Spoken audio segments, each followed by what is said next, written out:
मनु आज बहुत ही सुंदर लग रही थी। उसे लगने लगा था कि आज ही का तो दिन है जिसके लिए उसने पूरी दुनिया से टक्कर ले ली थी।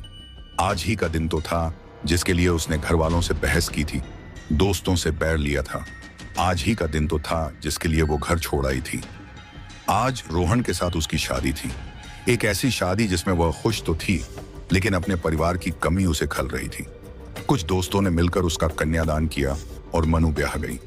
बाकी लड़कियों की तरह मनु का भी सपना था कि वह जिंदगी में किसी ऐसे साथी के साथ रहे जिसे वह हमेशा प्यार करे, जो उसकी केयर करे और उसके साथ हमेशा रहे। मनु ने रोहन के साथ ऐसे ही प्यार के सपने देखे थे। शादी के बाद ससुराल जाना था। शादी में रोहन की तरफ से भी सिर्फ उसके करीबी आए थे। शादी से पहले मनु को उनके बारे में कुछ भी नहीं पता था। मनु ने अपनी जिंदगी की सारी खुशियां सिर्फ रोहन के लिए ही रख ली थी। ससुराल वाला घर बहुत पुराना था और यहाँ रोहन के परिवार के कई सदस्य रहते थे। फूफा जी के जाने के बाद यहीं थी, उनके बेटे भी यहीं थे, बेटे की पत्नी भी यहीं थी, सास, ससुर, ननद, देवर और एक छोटा बच्चा। मनु का स्वागत करने सभी खड़े थे वहां, पर घर में शादी का माहौल होने के बाद भी कोई साज सजावट नहीं थी। कुछ वीरान सा लग रहा था मनु का ससुराल। मनु ने सोचा कि सजावट तो उसके घर में भी नहीं हुई है, तो फिर क्यों ही वह इतनी परेशान हो रही है। मनु ने शांति से ससुराल में कदम रखा। उसे पता था कि अब यही उसका घर है। रोहन के घर आने के लिए मनु ने अपने घर को छोड़ा था, पर यह घर उसकी कल्पना से परे था। पुराना, वीरान, विशाल घर। अंदर आते ही बीच में एक आंगन था जिसमें सूखा हुआ तुलसी का पौधा भी था। भला तुलसी के पौधे को कौन सुखाता है, मनु ने सोचा। चौकोर आकार के आंगन के अगल बगल कई कमरे बने थे और उसमें से एक थी रसोई। उसमें से इतना धुआं निकल रहा था मानो अभी किसी ने चूल्हा बुझाया हो। चूल्हा? आज के जमाने में चूल्हा कौन जलाता है, और नई बहू के आते ही उसमें पानी कौन डालता है। मनु अपने ही ख्यालों में खोई हुई थी। घर में अंदर आते ही मनु को बेचैनी हो रही थी। कुछ एक आध रस्में हुई और मनु को कमरे में ले जाया गया। कमरा बहुत सादा सा था। सुहाग की सेज पर सिर्फ एक गुलाब का फूल रखा हुआ था। मनु को लग रहा था जैसे उसका स्वागत कोई नहीं करना चाहता। मनु ने अपने मन को यहां भी मनाने की कोशिश की, रोहन तो साथ है। इतने में मनु की सास लक्ष्मी ने उससे आकर कहा, चलो कुछ खा लो, भूख लगी होगी। मनु ने तो पिछली रात से ही कुछ नहीं खाया था, चुपचाप चल दी। खाना भी सादा और कोई पकवान नहीं। मनु ने पहला निवाला जैसे ही मुंह में रखा, उसके मुंह में बाल आ गया। मनु ने तुरंत निवाला बाहर निकाल दिया और अजीब तरह से ससुराल वालों को देखा। वह निकाल दिया, दूसरा कौर खा लो, गलती हो गई होगी, मनु से उसकी बुआ सास रोशनी ने कहा। मनु जो खाने में बाल से सख्त चिढ़ती थी, उसने किसी तरह से बाकी खाना खत्म किया और कमरे में जाकर रोने लगी। रात हो चली थी। अब तक रोहन का कुछ पता नहीं था। रोहन आया और मनु से कहा कि वह बहुत थक गया है और सोना चाहता है। मनु को बुरा तो बहुत लगा, लेकिन कर भी क्या सकती थी। जैसे तैसे अगला दिन आया। मनु उठते ही थका हुआ महसूस कर रही थी।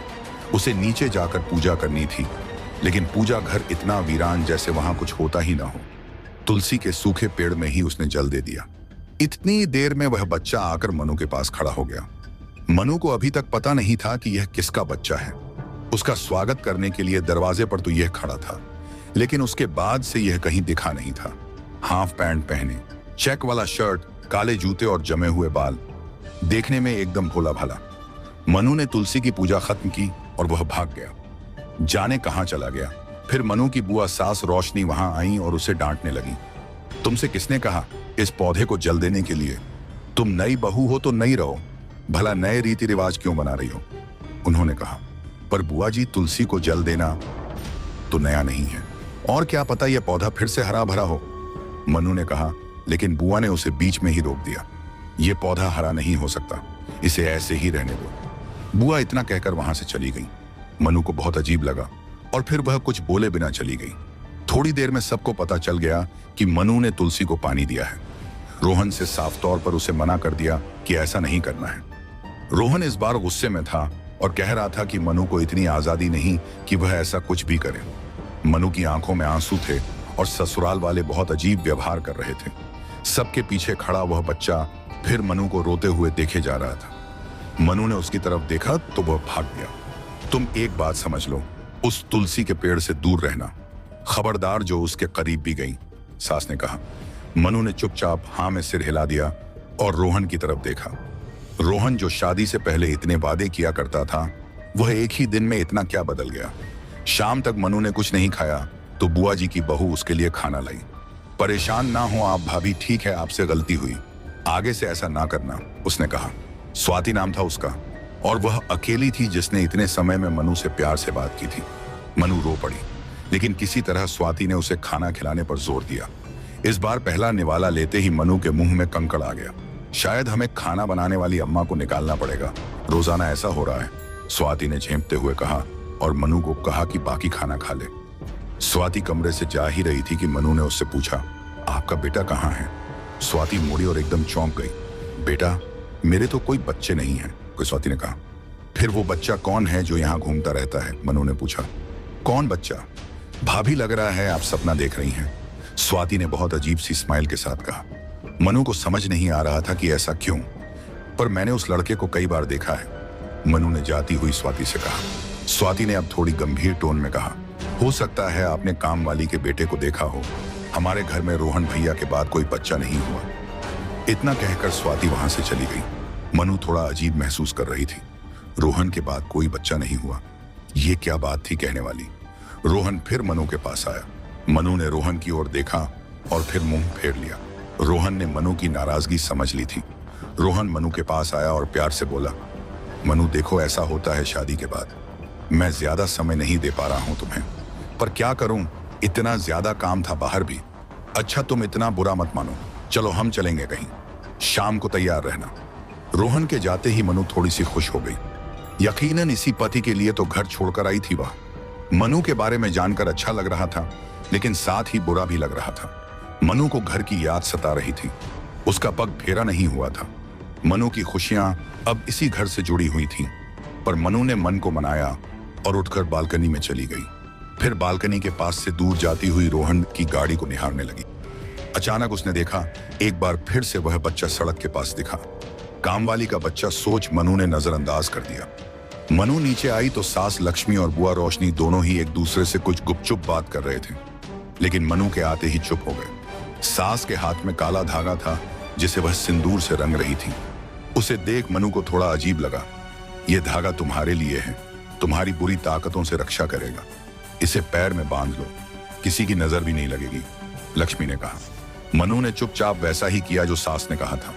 मनु ने धागा बांध तो लिया, लेकिन उसे थोड़ा अजीब लग रहा था। उसने पूछा, पूजा घर कहाँ है? तो जवाब मिला, अब तो पूजा घर हमने बंद कर दिया। यह अजीब था, पूजा घर कौन बंद करता है? मनु ने सोचा और आगे चली गई। उसकी नजर एक बंद कमरे पर पड़ी। यही होगा शायद पूजा घर, ऐसा ताला लगाया हुआ है जैसे पता नहीं क्या हो। वह उस कमरे की ओर आगे बढ़ी, उसका पैर स्लिप हो गया। जोर से चिल्लाई तो लक्ष्मी, रोशनी और स्वाति आ गए। ससुर जी भी अपने कमरे से पूछ पड़े, क्या हुआ? घर में स्वागत के बाद यह पहली बार मनु ने उनकी आवाज सुनी थी।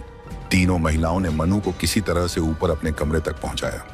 बुआ ने तीखे स्वर में मनु से कहा, क्या ठीक से चलना भी नहीं आता? ऐसे कैसे गिर गई? और मनु बस उन्हें देखती रह गई।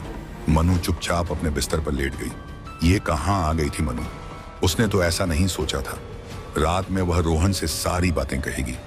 उदास मनु की आंख कब लग गई, उसे पता ही नहीं चला। शाम हो चली थी। मनु ने कुछ खास खाया भी नहीं था। पैर सूजने लगा था, शायद मोच गहरी थी। मनु उठी, रसोई घर में गई और फिर अपने लिए खाना लगा लिया। इस बार खाने से पहले ही मन खट्टा हो गया कि कहीं कुछ निकल ना आए, पर आज कुछ नहीं निकला। मनु ने खाना खत्म किया कि स्वाति ने आकर बोला, मुझे बोल देती, आप क्यों आ गई यहाँ? आपकी पहली रसोई नहीं हुई है। इतनी भूख लगी थी तो बोल देती। स्वाति के तीखे स्वर भी मनु को बुरे लगे। वह उठकर खड़ी हुई तो देखा कि पैर इतना सूज गया है कि धागा अड़ने लगा है। बिना सास को बताए उसने धागा निकाल दिया। धागा एक ही दिन मनु के पैर में था और उसे बीमार महसूस होने लगा था। उसके धागा निकालते ही मनु को खिड़की से झांकता हुआ वह लड़का फिर दिखा। इस बार वह मनु को अपने पास बुला रहा था। वह तुलसी के सूखे पौधे की ओर इशारा कर रहा था, फिर उसी बंद कमरे की ओर जिसमें ताला लगा था, जहां जाते वक्त मनु फिसली थी। मनु ने नीचे देखने के बाद फिर मुड़कर देखा तो वह लड़का नहीं था। इस बार मनु ने सोच लिया था कि कामवाली के दिखते ही वह उससे शिकायत करेगी कि उसका बेटा कितना परेशान करता है, पर वह क्यूट भी है और वही है जो बार बार आकर मनु को देख जाता है। मनु के पैर में चोट थी, इसलिए बार बार ऊपर नीचे नहीं कर पा रही थी। अपने कमरे में ऊपर गई और फिर मनु एक बार और परेशान होने लगी। फिर यह सोचकर खुश हो गई कि रोहन आकर उसे बाहर ले जाएगा। चोट के बाद भी उसने तैयार होकर रोहन का इंतजार करना शुरू कर दिया। गुलाबी साड़ी पहन मनु चांद सी सज गई और फिर इंतजार करती रह गई। 6, 7, 8 और फिर 9 बज गए। ना रोहन आया ना ही उसका फोन। मनु ने घड़ी की तरफ देखा, फिर ऊपर किसी के आने की आवाज सुनाई दी। इस बार बुआ थी। वह मनु के लिए खाना लेकर आई थी। मनु से उन्होंने कहा कि वह परेशान ना हो और कुछ खा ले। मनु ने चुपचाप खाना ले लिया लेकिन खाया नहीं। वह निवाला तोड़ ही रही थी कि वह लड़का फिर दिखा। इस बार वह मनु के थोड़े करीब आ गया था। उसने उस निवाले को ना खाने के लिए कहा। मनु ने ऐसा ही किया और उसे खोलकर देखा तो रोटी के बीच में एक कांटा था। मनु फौरन उठ खड़ी हुई और खाने की थाली लेकर नीचे पहुंची। यह क्या है? किस पेड़ का कांटा है जो मेरी रोटी में है? मनु ने आंगन में मौजूद लक्ष्मी, रोशनी और स्वाति और ससुर जी से पूछा।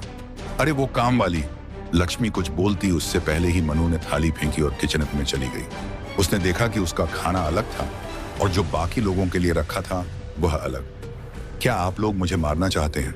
इसलिए रोजाना मेरे खाने में ना जाने क्या क्या निकलता है। मैं पुलिस में रिपोर्ट कर दूंगी। ऐसे तो क्या है यह? मुझे क्या समझ रखा है कि टॉर्चर करेंगे और मैं चुप रहूंगी? इतने दिनों का गुस्सा मनु ने बाहर निकाल दिया। वह रसोई में गई, अपने लिए खुद पराठे बना लिए, खुद सारे ससुराल वालों के सामने बैठकर खाए। उनमें कुछ भी नहीं निकला। सारे लोग मनु का चेहरा ताक रहे थे। ऐसा लग रहा था जैसे मनु की यह बात उन्हें अच्छी नहीं लगी, लेकिन पोल खुलने के डर से मनु को सभी ने वो करने दिया जो वह करना चाहती थी। सास के ऊपर आने की आवाज सुनकर मनु पैर चादर के अंदर करके लेट गई और वह धागा छुपा दिया।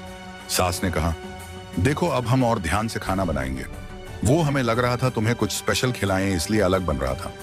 बाकी काम वाली रोज वह आटा इस्तेमाल कर रही थी जिसे हमने इस्तेमाल ना करने को कहा था। यह गलती से हुआ। हम तुम्हारी बहुत चिंता करते हैं, लक्ष्मी ने कहा और मनु ने फिर चिंता छोड़ दी। जाते जाते सास कह गईं कि उन्होंने वह धागा मनु की रक्षा के लिए पहनाया है, उसे निकाले ना।